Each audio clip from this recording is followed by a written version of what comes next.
bottom of the threads. This is where I chose to put my finger for cutting. This one you can see there's play, so I could have cut it long. Now I do always suggest hooking up the bottom nut first, because those threads are fine and they're easily cross-threaded.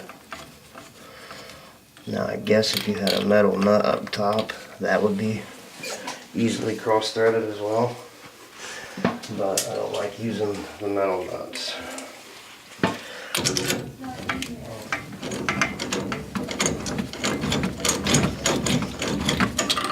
Instead of real quick little 8 turns up on the top, what I'll do is I'll get a hand tight, and I'll do maybe a half to a full turn with the channel locks, or when you hear it going screeching. Right there. We're good. That's good.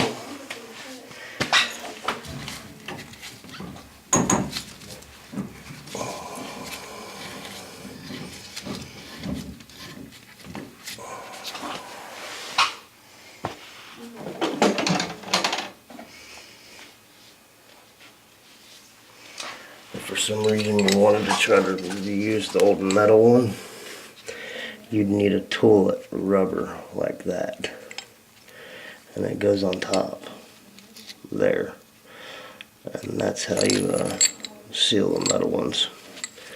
I don't like the metal ones. I mean, I guess they're nice and they do last, but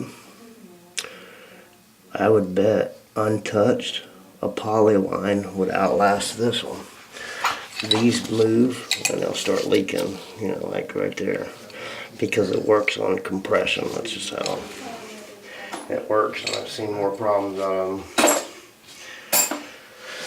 than not.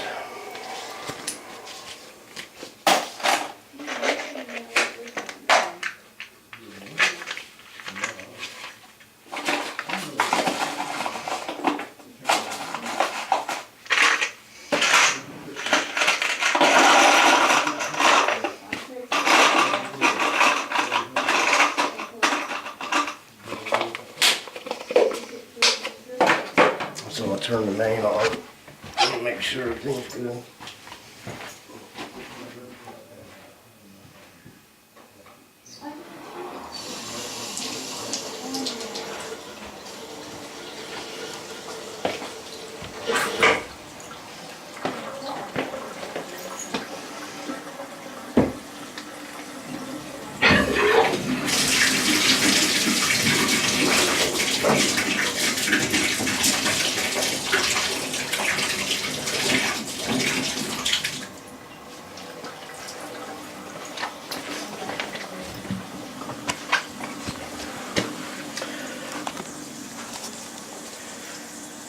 You always want to